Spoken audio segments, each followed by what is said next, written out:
It's going to be hard to stand in that grass.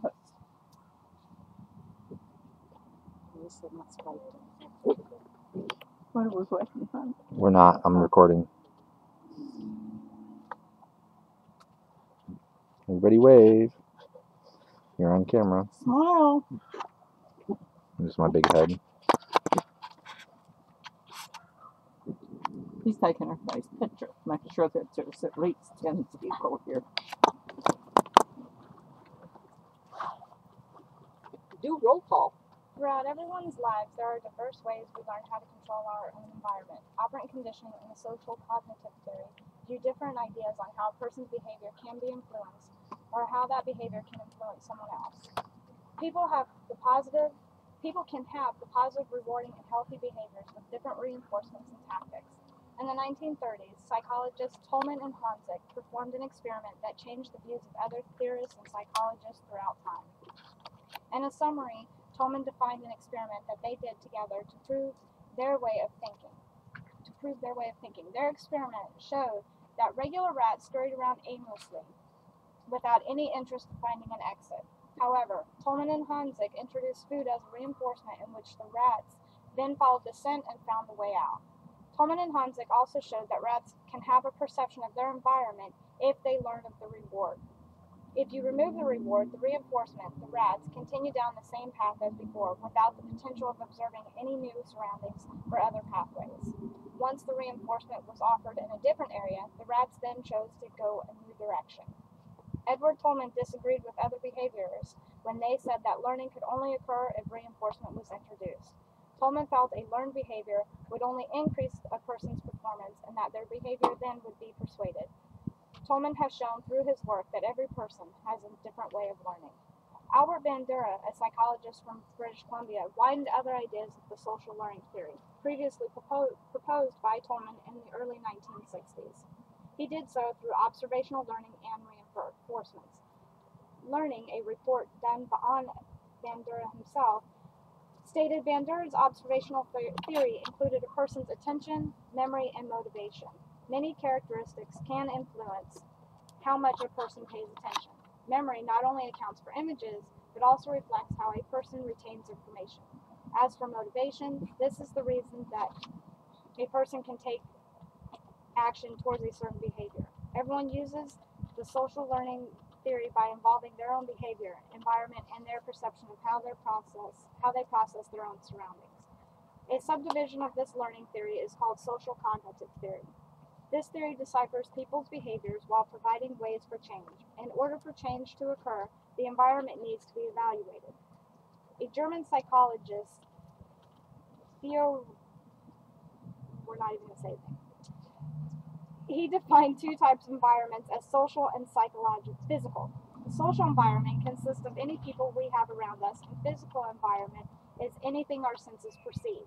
These perceptions provide substantial influence on a person's environment. Through social cognitive learning, the learner receives information and uses it to guide them through current experiences. To learn through observation, you need to watch another person's actions and their environment and their perceptions of when reinforcements are introduced. For example, if you watch a program or read a book about childbirth, you will have better knowledge of what to expect if you decide to have a child. By observing other people's habits and problems, if you feel you have an issue controlling your temper, you can attend the anger management program.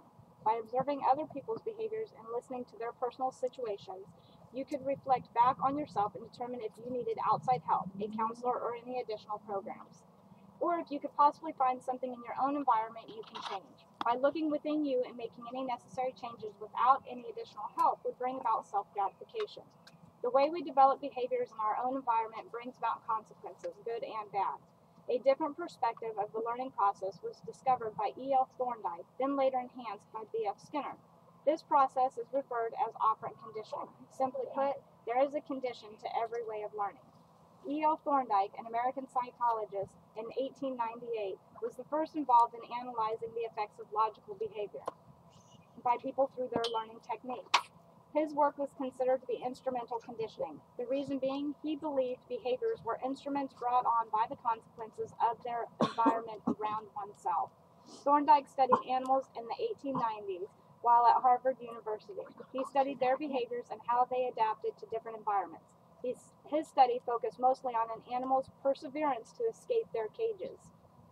Thorndike set forth his idea that if an animal showed an effective behavior when presented with a positive consequence, then the behavior would become more frequent at a faster pace.